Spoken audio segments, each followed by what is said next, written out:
ചങ്ങായി vlog. Hi friends, welcome to Changayi vlog. ഇന്ന് നമ്മൾ പഠിക്കാൻ പോകുന്നത് 3ാം ക്ലാസ് മലയാളം നമ്മളൊന്ന് എന്ന യൂണിറ്റിൻ്റെ തുടർച്ചയാണ്.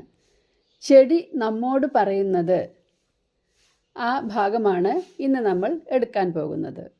നിങ്ങൾ ആദ്യമായിട്ടാണ് ചാനൽ കാണുന്നതെങ്കിൽ ഒന്ന് സബ്സ്ക്രൈബ് ചെയ്യൂ പ്ലീസ്. അതുപോലെ ഈ വീഡിയോ ലൈക്ക് ചെയ്യാനും ഷെയർ ചെയ്യാനും മറക്കല്ലേ. നമുക്ക് വീഡിയോയിലേക്ക് പോകാം. ചെടി നമ്മോട് പറയുന്നത്. ഇതിൻ്റെ കഴിഞ്ഞ വീഡിയോയിൽ നമ്മൾ പഠിച്ചത് ചെടിക്ക് മുദ്ദ് കൊണ്ടത് എന്ന ഭാഗമാണ്. ചെടിക്ക് മുദ്ദ് കൊണ്ടത് എന്നുള്ളത് മലപ്പുറം ജില്ലയിലെ നിലമ്പൂരിലെ ഗോത്രഭാഷയിൽ എഴുതിയ തലക്കെട്ടാണ് അല്ലേ. നമ്മൾ പഠിച്ചു കഴിഞ്ഞു. ചെടിക്ക് മുത്തം കൊടുത്തു എന്നാണ് അതിൻ്റെ അർത്ഥം. ഇനി നമ്മൾ ഇപ്പോൾ ഇവിടെ കുറച്ച് ഗോത്രഭാഷ തന്നെയാണ് പഠിക്കാൻ പോകുന്നത്. നിലമ്പൂരിലെ ഗോത്രവിഭാഗക്കാരായ ഏതാനും കുട്ടികൾ അവരുടെ ഭാഷയിൽ എഴുതിയ ഒരു രചനയും അത് മലയാളത്തിലേക്ക് മാറ്റി എഴുതിയതും താഴെ കൊടുത്തിരിക്കുന്നു. വായിക്കൂ. നിലമ്പൂരിലെ ഗോത്രഭാഷയിൽ എഴുതിയതാണ് ആദ്യം തന്നിട്ടുള്ളത്. അതിൻ്റെ മലയാളവും അതിൻ്റെ അപ്പുറത്ത് തന്നെ തന്നിട്ടുണ്ട്. ഗുസ് കൈ നീട്ടത്, കുട്ടി കൈ നീട്ടി. അപ്പോൾ ഗുസ് എന്ന് പറഞ്ഞാൽ കുട്ടി. ചെടി സങ്കടബന്ത് എയ്തത്, ചെടി സങ്കടപ്പെട്ടു. എന്തേ? സങ്കടം എന്ന് നമുക്കറിയുന്ന ഒരു ഭാഷയാണ് അല്ലേ. സങ്കടബന്ത് എയ്തത്, സങ്കടപ്പെട്ടത് എന്തേ. ജേന കുഞ്ഞി വരുതല്, ജേന കുഞ്ഞി തേനീച്ച. വരുതല് എന്ന് പറഞ്ഞാൽ വരുമ്പോൾ. ഞാന് എന്തേള് കേളും, ഞാന് ഞാൻ എന്തേള് കേളും എന്തു പറയും. ബണ്ട് വരുതല്, ശലഭം വരുമ്പോൾ. വരുതല് എന്ന് പറഞ്ഞാൽ അപ്പം എന്തായിരിക്കും? രണ്ട് ഭാഗത്തും കണ്ടില്ലേ നിങ്ങൾ? വരുമ്പോൾ. ബണ്ട് എന്ന് പറയുന്നത് ശലഭം. ശലഭം വരുമ്പോൾ ഞാന് എന്തേള് കേളും, ഞാൻ എന്ത് പറയും. ഞാന് എന്തേള് കേളും. പക്കി വരുതല്, പക്കി എന്ന് പറയുമ്പോൾ ഇവിടെ കുരുവി. വരുതല് വരുമ്പോൾ. പക്കി വരുതല് ഞാന് എന്തേള് കേളും, ഞാൻ എന്തു പറയും. ഗുസ് ചെടിക്ക് ഒന്ന് മുദ്ദ് കൊണ്ടത്. ഗുസ് എന്ന് പറഞ്ഞാൽ കുട്ടി. ചെടിക്ക് തന്നെ. ഒന്ന് മുദ്ദ്, ഒന്ന് മുദ്ദ് എന്ന് പറഞ്ഞാൽ ഒരു മുത്തം. കൊണ്ടത് കൊടുത്തു. ഇപ്പോൾ നമുക്ക് കുറച്ച് ഗോത്രഭാഷയൊക്കെ പഠിഞ്ഞല്ലേ. ഞാൻ എന്തു പറയും എന്നുള്ളതിന് നിങ്ങൾക്ക് മനസ്സിലായില്ലേ? എന്താണ്? ഞാൻ എന്തേള് കേളും. ഓക്കെ. അതേപോലെ ഗുസ് കുട്ടി. അങ്ങനെ ഓരോന്ന്. വരുമ്പോൾ വരുതല്. അങ്ങനെ കുറച്ച് വ്യത്യസ്തമായ ഒരു ഭാഷയാണ് ഈ നിലമ്പൂരിലെ ഈ ഗോത്രഭാഷ. കവിതയിലേക്ക്. ഒരു ചെടിയിൽ മനോഹരമായ ഒരു പൂ വിരിഞ്ഞു. ഒരു കുട്ടി അത് കണ്ടു. അവൻ അത് പറിച്ചെടുത്താൽ കൊള്ളാമെന്ന് തോന്നി. അവൻ പൂവിന് നേരെ കൈ നീട്ടി. ഇതു കണ്ട ചെടിക്ക് സങ്കടമായി. എന്തിനാണ് സങ്കടപ്പെടുന്നതെന്ന് കുട്ടി ചെടിയോട് ചോദിച്ചു. തേനീച്ചയും ശലഭവും കുരുവിയും വരുമ്പോൾ ഞാൻ എന്തു പറയും എന്ന് ചെടി ചോദിച്ചു. തേനീച്ചയ്ക്കും കുരുവിക്കും ചിത്രശലഭത്തിനുമെല്ലാം ആഹാരം കൊടുക്കുന്നത് ചെടിയാണെന്നറിഞ്ഞപ്പോൾ കുട്ടിക്ക് ചെടിയോട് സ്നേഹം തോന്നി. കുട്ടി ചെടിക്ക് ഒരു ഉമ്മ കൊടുത്തു. പൂന്തേൻ കുടിക്കാനും പൂമ്പൊടി ഉണ്ണാനുമൊക്കെ ചിത്രശലഭവും മറ്റും വരുമ്പോൾ പൂവില്ലെങ്കിൽ അവർക്ക് എന്തു കൊടുക്കും? അതുകൊണ്ടാണ് ചെടി സങ്കടപ്പെട്ടത്. ചെടിയുടെ സങ്കടം കുട്ടിക്ക് മനസ്സിലായി. അതാണ് കുട്ടി പൂ പറിക്കാതെ ചെടിക്ക് ഉമ്മ കൊടുത്തത്. കവിത മനസ്സിലായല്ലോ. ഗുസ് കൈ നീട്ടത്, ചെടി സങ്കടബന്ത് എയ്തത്. ജേനു കുഞ്ഞി വരുതല് ഞാന് എന്തേള് കേളും. ബണ്ട് വരുതല് ഞാന് എന്തേള് കേളും. പക്കി വരുതല് ഞാന് എന്തേള് കേളും. ഗുസ് ചെടിക്ക് ഒന്ന് മുദ്ദ് കൊണ്ടത്. ഇനി നമ്മുടെ പ്രവർത്തനങ്ങൾ നോക്കാം. രണ്ട് രചനകളും വായിച്ച് വാക്കുകളിലുള്ള സാമ്യവും വ്യത്യാസവും കണ്ടെത്തൂ. നമ്മൾ വായിച്ചു ഒരു സാമ്യം വ്യത്യാസങ്ങളൊക്കെ കണ്ടെത്തിയിട്ടുണ്ട്. എന്നാലും നമുക്കിതിനെ ഒന്ന് പട്ടികപ്പെടുത്താം. സാമ്യമുള്ള വാക്കുകൾ: കൈ, ചെടി, സങ്കടം, നാന്. വ്യത്യാസമുള്ള വാക്കുകൾ: ഗുസ്, നീട്ടത്, ബന്ത്, എയ്ന്തത്, ജേനുകുഞ്ഞി, വരുതല്, എന്തേള്, കേളും, ബണ്ട്, പക്കി, മുദ്, കൊണ്ടത്. അടുത്ത ചോദ്യം: കുട്ടി കൈ നീട്ടിയത് എന്തിനായിരിക്കും? പൂവ് പറിക്കാനാണ് കുട്ടി കൈ നീട്ടിയത്. അടുത്ത ചോദ്യം: ആർക്ക് അവകാശപ്പെട്ടതാണ് പൂക്കൾ? തേനീച്ചയ്ക്കും ശലഭത്തിനും കുരുവിക്കുമെല്ലാം അവകാശപ്പെട്ടതാണ് പൂക്കൾ. കുട്ടി ചെടിക്ക് മുത്തം കൊടുക്കാൻ കാരണമെന്ത്? കുട്ടി പൂ പറിക്കാൻ ചെന്നപ്പോൾ ചെടി സങ്കടപ്പെട്ടു. എന്തിനാണ് സങ്കടപ്പെടുന്നതെന്ന് കുട്ടി ചോദിച്ചു. പൂമ്പാറ്റയും കുരുവിയും തേനീച്ചയുമൊക്കെ തേൻ കുടിക്കാൻ വരുമ്പോൾ എന്തു പറയുമെന്നോർത്താണ് ചെടി സങ്കടപ്പെട്ടത്. തേനീച്ചയ്ക്കും കുരുവിക്കും ശലഭത്തിനുമെല്ലാം ആഹാരം നൽകുന്നത് ചെടിയാണെന്നറിഞ്ഞപ്പോൾ കുട്ടിക്ക് ചെടിയോട് സ്നേഹം തോന്നി. ചെടിയുടെ സങ്കടം മാറ്റാൻ കുട്ടി ചെടിക്ക് മുത്തം കൊടുത്തു. ഈ കവിതയിലെ ചെടി എന്തെല്ലാമാണ് നമ്മെ പഠിപ്പിക്കുന്നത്? ചെടികളെല്ലാം മറ്റുള്ളവർക്ക് വേണ്ടിയാണ് ജീവിക്കുന്നത്. കായും കനികളും, കനികൾ എന്ന് പറഞ്ഞാൽ കായും പഴങ്ങളും തണലും തണുപ്പും ശുദ്ധവായുവും എല്ലാം തരുന്നത് ചെടിയാണ്. പൂമ്പാറ്റയ്ക്കും കുരുവിക്കും തേനീച്ചയ്ക്കും തുമ്പിക്കുമെല്ലാം ആഹാരം കൊടുക്കുന്നതും ചെടിയാണ്. പൂവിലെ തേനും പൂമ്പൊടിയുമാണ് അവയുടെ ഭക്ഷണം.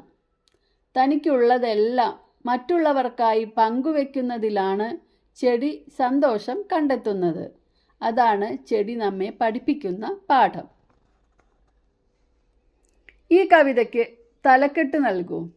ചെടിക്ക് മുത്തം കൊടുത്തു അല്ലേ? അതാണ് നമ്മുടെ കവിതയ്ക്ക് പറ്റിയ ഒരു പേര്.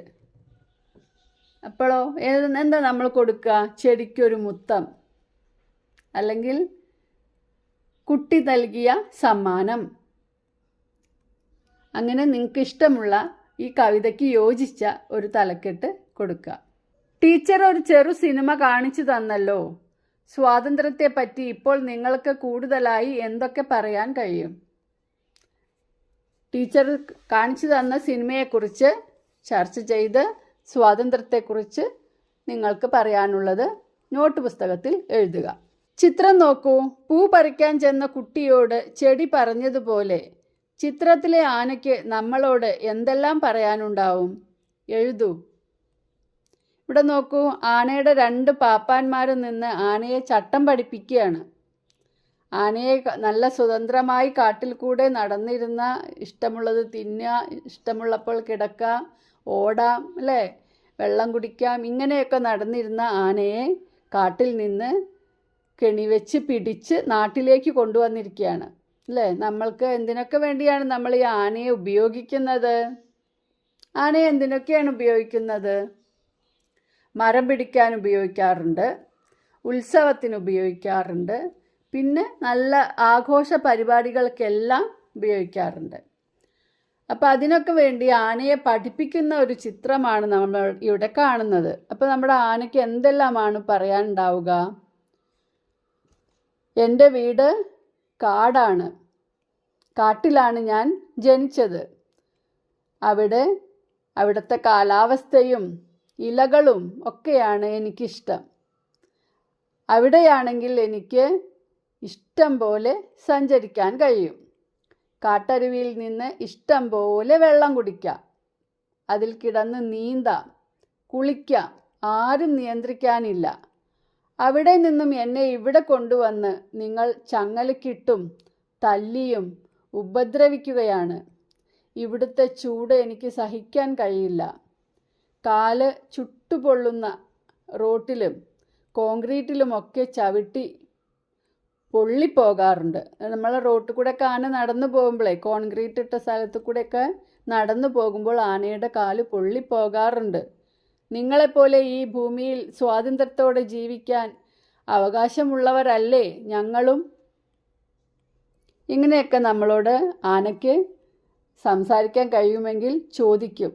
ആനയുടെ ഒരു പ്രത്യേകതയാണ് ഈ ചൂട് സഹിക്കാനുള്ള കഴിവില്ലായ്മ. ആനയുടെ ത്വക്കിന് വിയർപ്പ് ഗ്രന്ഥികളും ഇല്ല. അപ്പോൾ ആനയുടെ ശരീരത്തിന് യോജിച്ച കാലാവസ്ഥയാണ് കാട്ടിലുള്ളത്. അതുകൊണ്ട് തന്നെ ഇവിടെ വരുമ്പോൾ ഈ ചൂട് സഹിക്കാതാവുമ്പോഴൊക്കെയാണ് ആനയ്ക്ക് മദം പൊട്ടലുണ്ടാകുന്നത്. എന്നാലും നമ്മൾ ഈ ആനയെ കൊണ്ടുള്ള ഈ പരിപാടികളൊന്നും നിർത്തുന്നില്ല. നിർത്താനുള്ള സമയം അതിക്രമിച്ചിരിക്കുന്നു.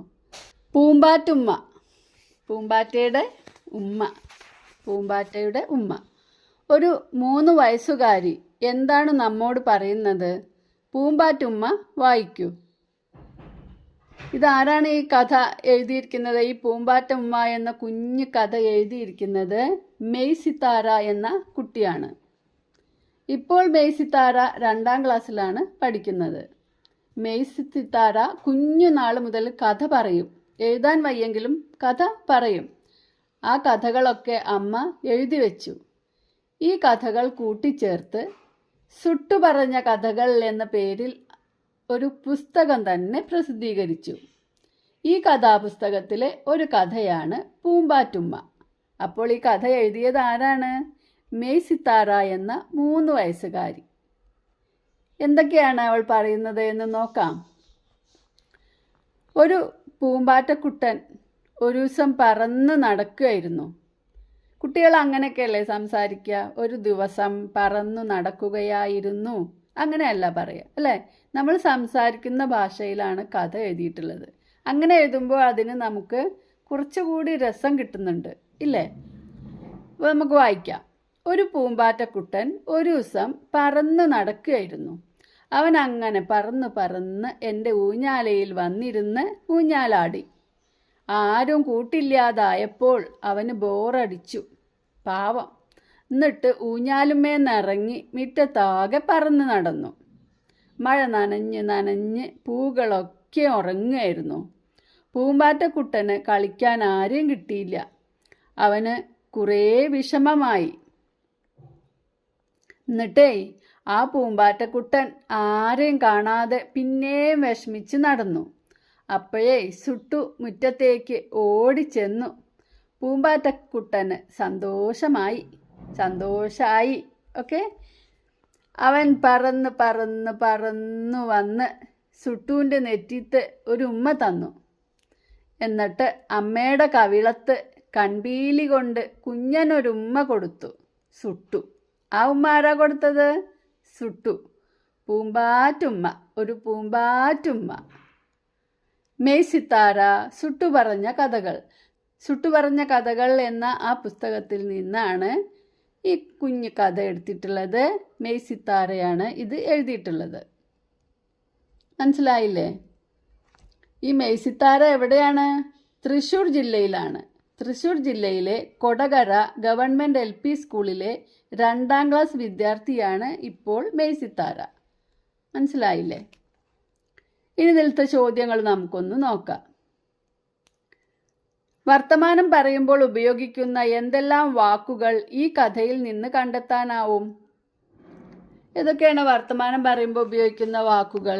ഒരു ദിവസം, നടക്കുമായിരുന്നു, കൂട്ടില്ലാതായപ്പോ, എന്നിട്ട്, ഊഞ്ഞാലുമേന്നിറങ്ങി, മിറ്റത്ത്, പൂകളൊക്കെയും ഉറങ്ങായിരുന്നു, ആരേം, കുറേ, എന്നിട്ടേ, പിന്നേം, അപ്പോഴേ, മിറ്റത്തേക്ക്, സന്തോഷമായി, നെറ്റിത്ത്, എന്നിട്ട്, ഇങ്ങനെ കുറേ വാക്കുകൾ. ഇതൊക്കെ നമ്മൾ സംസാരിക്കുമ്പോൾ ഉപയോഗിക്കുന്നതാണ് അല്ലേ? പൂമ്പാറ്റയ്ക്ക് സങ്കടം വരാൻ എന്താണ് കാരണം? എന്താണ് പൂമ്പാറ്റയുടെ സങ്കടം?